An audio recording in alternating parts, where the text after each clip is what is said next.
अस्सलाम वालेकुम मेरे प्यारे दोस्तों, आपका हमारे YouTube channel study with Umera में स्वागत है। मैं हूं उमेरा और आज हम पढ़ेंगे क्लास 9 की हिस्ट्री की बुक से चैप्टर 4 वन्य समाज और उपनिवेशवाद। तो चलिए स्टार्ट करते हैं। तो सबसे पहले इस चैप्टर के अंदर क्या बताया गया है, वनों के लाभ के, हमें वनों से क्या क्या चीज़ें मिलती हैं, इसके क्या क्या लाभ हैं। तो इमारती लकड़ियाँ, दवाइयाँ, मसाले, शहद, चाय और कॉफ़ी, गोंद, रबड़, धर्मशोधक, डाई, ये सारी चीज़ें हमें कहाँ से मिलती है, सारी चीज़ें मिलती हैं हमें वनों से। तो ये सारी चीज़ें वनों के लाभ के अंदर आ जाती हैं। फिर उसके बाद वृक्षों का वृहत पैमाने पर कटाई वनोन्मूलन कहलाता है। वृहत पैमाने मीन्स बहुत ही बड़े पैमाने पर अगर हम पेड़ों की कटाई करें तो वो क्या कहलाएगा, वो कहलाएगा वनोन्मूलन। औपनिवेश काल में वनोन्मूलन की प्रक्रिया व्यापक तथा और भी व्यवस्थित हो गई। जो औपनिवेशिक काल है उसके अंदर वनोन्मूलन की प्रक्रिया जो है वो व्यापक तथा और भी व्यवस्थित हो गई। 1700 ईस्वी से 1995 के बीच 139 लाख वर्ग किलोमीटर जंगल विभिन्न उपयोगों की वजह से साफ कर दिए गए। फिर उसके बाद वनोन्मूलन का क्या कारण था कि पेड़ों की जरूरत क्यों पड़ी, तो ईंधन के लिए पड़ी, व्यापारिक कृषि और बढ़ावा देने के लिए, व्यापारिक जो कृषि है उसको बढ़ावा देने के लिए, खेती योग्य भूमि की बढ़ती आवश्यकता, शहद, चाय और कॉफ़ी, रेलवे लाइन के निर्माण में स्लीपरों के प्रयोग हेतु, जब रेलवे की लाइनें बिछती हैं तो स्लीपर की प्रयोग होता है, उसके लिए वनोन्मूलन का ये भी कारण है। रोपण कृषि जैसे चाय, कॉफ़ी, रबड़, वैज्ञानिक वानिकी और ये सारी जो चीज़ें ही ये है वनोन्मूलन के कारण। ठीक है। फिर उसके बाद डायाट्रिच बैटरीज को भारत का पहला वन महानिदेशक बनाया गया। किसे पहला भारत का वन महानिदेशक बनाया गया था, तो डायट्रिच बैटरीज को भारत का पहला वन निदेशक बनाया गया था। भारतीय वन सेवा की स्थापना 1864 में की गई थी। भारतीय वन सेवा की स्थापना कब की गई थी, 1864 में की गई थी भारतीय वन सेवा की स्थापना। 1865 में पहला वन अधिनियम बनाया गया था। पहला वन अधिनियम कब बनाया गया था, पहला वन अधिनियम जो है वो 1865 में बनाया गया था। 1878 के वन अधिनियम के द्वारा जंगल को 3 श्रेणियों में बांटा गया था। 3 श्रेणियां वो कौन कौन सी थी, वो 3 श्रेणियां थी, आरक्षित, सुरक्षित और ग्रामीण। ठीक है। फिर उसके बाद सबसे अच्छे वनों को आरक्षित वन कहा गया, जहां से ग्रामीण अपने उपयोग के लिए कुछ भी नहीं ले सकते थे। जो सबसे अच्छे वन थे उनको आरक्षित वन कहा गया, जहां से जो ग्रामीण लोग हैं वो अपने लिए कुछ भी नहीं ले सकते थे।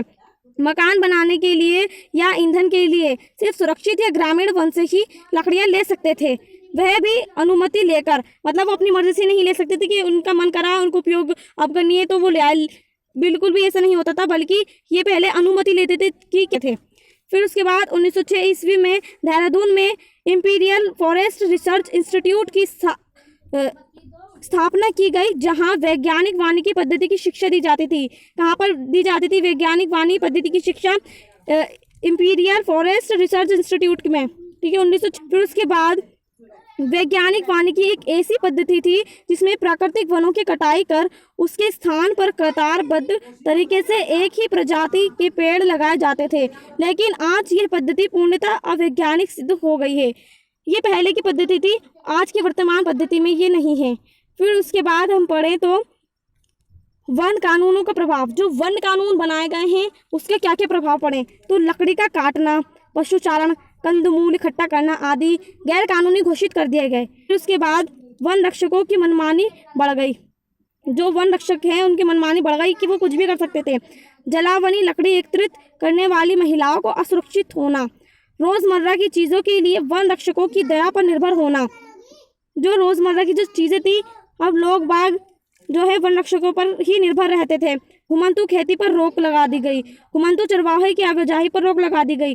जंगल में रहने वाले आदिवासी समुदायों को जंगल से बेदखल होना पड़ा, जिससे उनके सामने जीविका का संकट उत्पन्न हो गया।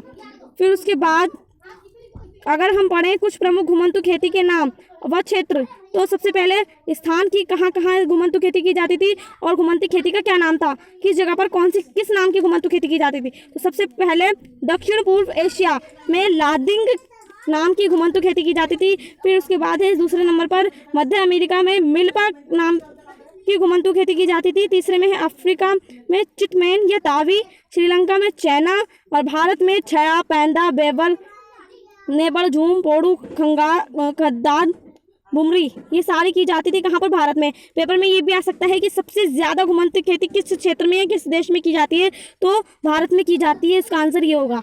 ठीक है। फिर उसके बाद जो है घुमंतू कृषि, क्या होती है घुमंतू कृषि, गुमंतु कृषि की प्रक्रिया होती है, जंगल के कुछ भाग को काटा जलाया जाता है। जंगल को कुछ भाग ले लिया, उसको काट दिया, जंगल के भाग को मतलब जलाया जाता है। जलाने के बाद मानसून की जो पहली बारिश होती है उसके बाद इस राख में बीज बो दिए जाते हैं। जो वहाँ पर राख बचती है उसके अंदर जो है बीज बो दिए जाते हैं। बीज बोने के बाद अक्टूबर नवंबर तक फसल काटी जाती थी। अक्टूबर नवंबर तक तो उसके अंदर फसल काटी जाती थी। इस स्थान पर 2-3 साल खेती की जा सकती थी आराम से।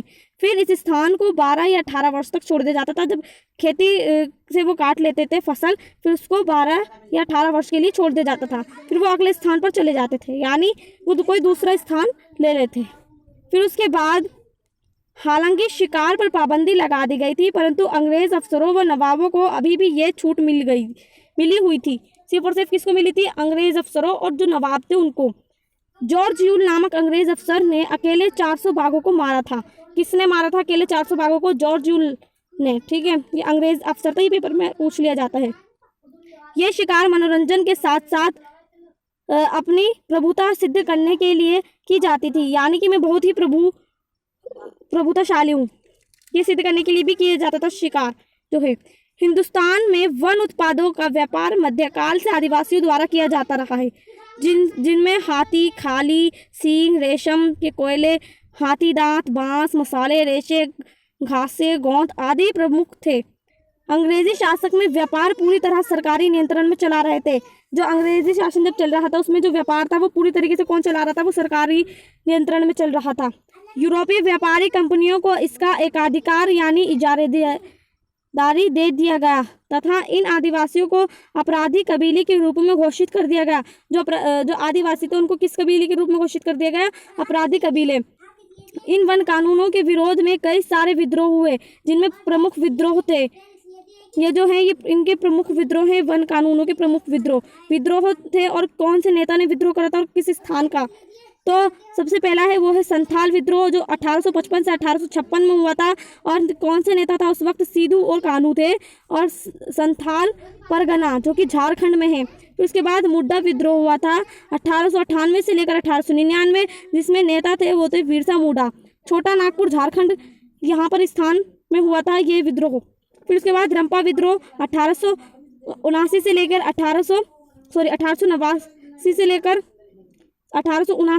1899। अल्लूरी सीताराम राजू ये नेता थे उस वक्त आंध्र प्रदेश के। ठीक है, आंध्र प्रदेश में होता है विद्रोह। फिर उसके बाद कोल विद्रोह 1820 से लेकर 1836। सिगराइव सुरगा छोटा नागपुर झारखंड में थे ये। फिर उसके बाद अहोम 1828 से लेकर 1830। गोमधर कुंवर असम में हुआ ये विद्रोह। फिर उसके बाद खासी 1833 में, राजा तीरथ सिंह असम। फिर उसके बाद भील 1818 से लेकर 1839। सेवरम महाराष्ट्र मध्य प्रदेश।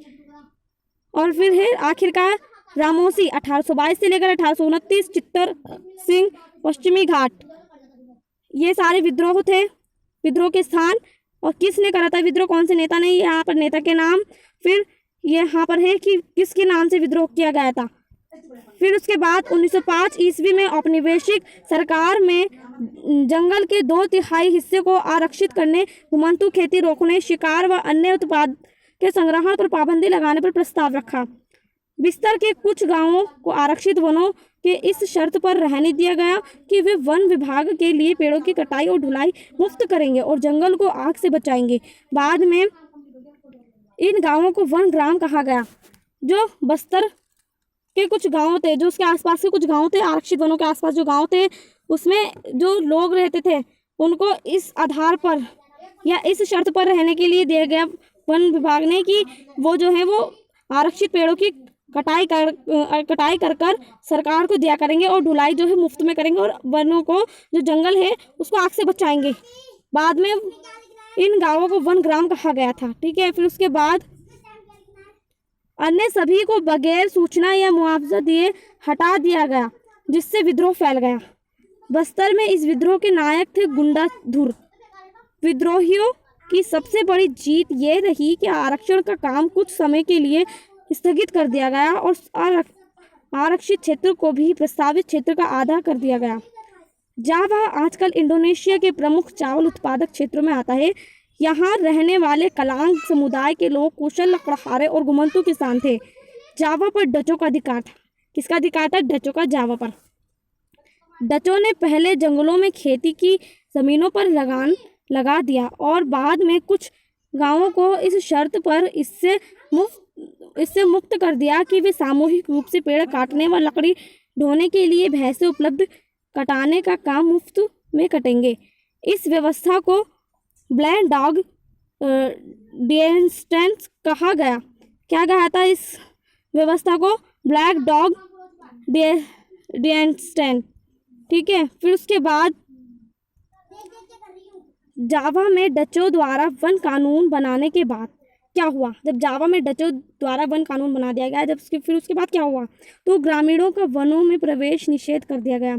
वनों से लकड़ियों की कटाई कुछ विशेष कार्यों जैसे नाव बनाने या घन बनाने के लिए किया जा सकता था, वह भी विशेष वनों से निगरानी में थे। मवेशियों के चारण परमिट के बिना लकड़ियों की ढुलाई और वन के अंदर घोड़ा गाड़ी या मवेशी पर यात्रा करने पर दंड का प्रस्ताव था। ठीक है, ये कानून बनाए गए थे डचों ने। फिर उसके बाद डचों के इस कानून के खिलाफ सामिनों ने विरोध किया। किसने करा था? सामिनों। तो क्या विरोध किया था? सुरोंतिको सामिन ने इस विद्रोह का नेतृत्व किया, जिनका मत था कि जब राज्य में हवा, पानी, धरती या जंगल नहीं बनाए तो यह उस पर कर भी नहीं लगा सकते। जब उन्होंने राज्य के अंदर हवा नहीं बनाई, पानी नहीं बनाई, धरती या जंगल नहीं बनाए, तो फिर वो कर क्यों लगाएं? फिर उसके बाद विद्रोह के तरीकों में इन्होंने क्या करा? मतलब जब इन्होंने विद्रोह करा सुरोंतिको सामिन ने, तो इन्होंने विद्रोह करने का तरीका कैसे था? तो सर्वेक्षण करने आए डचों के सामने ज़मीनों पर लेटना। जो डच सर्वेक्षण करने के लिए आए थे उनके सामने जो है खेत पर या फिर ज़मीनों पर लेट गए थे। लगान या जुर्माना ना भरना, जो लगान या जुर्माना डच मांग रहे थे वो इन्होंने नहीं भरा। बेगार से इनकार करना, इन्होंने साफ साफ इनकार कर दिया। जावा पर जापानियों के कब्जे से ठीक पहले डचों ने भस्म कर भागो नीति के तहत सागौन और आरा मशीनों के लट्ठे जला दिए ताकि वे जापानियों के हाथ ना पड़े। इन्होंने क्या करा? पहले से ही सब कुछ जला दिया था। इसके बाद जापानियों ने वनवासियों को जंगल काटने के लिए बाध्य कर अपने युद्ध उद्योग के लिए जंगलों का निर्मम दोहन किया। ठीक है। फिर उसके बाद 1 अंक वाले प्रश्न देखते हैं। 1 अंक वाले प्रश्न। तो सबसे पहला प्रश्न क्या है? सबसे पहला प्रश्न पढ़ते हैं। भारत के प्रथम वन महानिदेशक कौन थे? तो कौन थे भारत के प्रथम वन महानिदेशक? तो वो थे डायट्रिक बैड्रेस। ठीक है। फिर उसके बाद जो दूसरा क्वेश्चन है वो है भारतीय वन सेवा की स्थापना कब की गई? तो कब की गई थी? भारतीय वन सेवा की स्थापना 1864 में की गई थी। फिर उसके बाद जो तीसरा क्वेश्चन है ये इंपीरियल फॉरेस्ट रिसर्च इंस्टीट्यूट की स्थापना कहाँ की गई थी? हैदराबाद में, देहरादून में, लखनऊ में या शिमला में? तो कहाँ की गई थी इसकी स्थापना की गई थी देहरादून में। किस अंग्रेज अधिकारी ने 400 बाघों का शिकार किया था? किसने करा था 400 बाघों का शिकार? तो जॉर्ज यूल ने करा था 400 बाघों का शिकार। फिर उसके बाद किस वन कानून के द्वारा वनों को आरक्षित, सुरक्षित और ग्रामीण में बांटा गया था? 1865 के या 1868 के या 1899 के या फिर 1906 के? तो किसके करा गया था? 1878। फिर उसके बाद 6 क्वेश्चन है डैश नहीं बस्तर में पूर्व से पश्चिम की ओर बहती है। क्या बहती है? इंद्रावती। इंद्रावती नहीं, बस्तर में पूर्व से पश्चिम की ओर बहती है इंद्रावती। यहाँ पर क्या आएगा? यहाँ पर आएगा इंद्रावती। ये आपको याद रखना है और ये आपको याद कर लेना ही है। फिर उसके बाद जो 7 क्वेश्चन है, 7 क्वेश्चन ये है बस्तर विद्रोह के नेता डैश थे। क्या थे? गुंडाधुर। क्या थे वो? गुंडाधुर। ये आपको याद रखना है, ये पेपर में पूछ लिए ही जाते हैं 1 मार्क्स के क्वेश्चन में। फिर उसके बाद 8वां क्वेश्चन जो है वो है सुरोंतिको सामिन ने जावा में डैश के खिलाफ विद्रोह किया। तो किसके खिलाफ विद्रोह किया था? इन्होंने जो है डचों के खिलाफ विद्रोह करा था। फिर उसके बाद 9 क्वेश्चन है इंपीरियल फॉरेस्ट रिसर्च इंस्टीट्यूट की स्थापना डैश ईस्वी में की गई थी। कौन सी ईस्वी में की गई थी? 1906 ईस्वी में की गई थी। ठीक है। फिर उसके बाद जो 10वां क्वेश्चन है वो है श्रीलंका में घुमंतु कृषि को डैश नाम से जाना जाता है। तो किसके नाम से जाना जाता है श्रीलंका में घुमंतु कृषि को? चेना। ये मैंने बताया था अभी पहले आपको। फिर उसके बाद वनोन्मूलन किसे कहते हैं?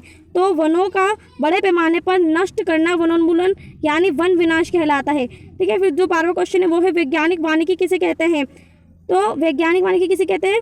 वन लगाने की एक ऐसी पद्धति जिसमें प्राकृतिक वनों को साफ कर उसके स्थान पर कतारबद्ध तरीके से एक ही प्रजाति के पेड़ लगाए जाते हैं, उनको क्या कहते हैं?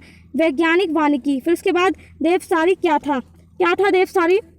बस्तर क्षेत्र में एक गांव द्वारा किसी दूसरे गांव के जंगल से लिए गए उत्पाद के बदले में दिया जाने वाला शुल्क क्या कहलाता था? देवसारी। फिर उसके बाद है कालांग क्यों महत्वपूर्ण थे? तो क्यों महत्वपूर्ण थे? क्योंकि वे एक कुशल लकड़हारे थे जो सागौन की कटाई से निपुण थे। कौन? कालांग। फिर उसके बाद आखिरी क्वेश्चन है 15वां, वन ग्राम किसे कहते हैं? तो किसे कहते हैं? इसका आंसर है आरक्षित वनों के अंदर कुछ गांवों को इस शर्त पर रहने दिया गया कि वे वन विभाग के लिए पेड़ों की कटाई और ढुलाई का काम मुफ्त करेंगे और जंगल आग से बचाएंगे। ऐसे गांवों को वन ग्राम कहा गया। ठीक है, तो ये वीडियो यहीं समाप्त होती है। फिर अगर आपको इस वीडियो में कुछ भी समझ में आया हो, ज़रा सा भी समझ में आया हो, तो हमारे इस वीडियो को लाइक करिए और हमारे इस YouTube channel study with Umera को सब्सक्राइब करिए। और अगर आपको कुछ भी डाउट हो, कुछ भी पूछना हो इस चैप्टर से रिलेटेड या किसी और दूसरे चैप्टर से रिलेटेड, तो आप मेरे से कमेंट करके पूछ सकते हो। Thanks for watching, thanks for you.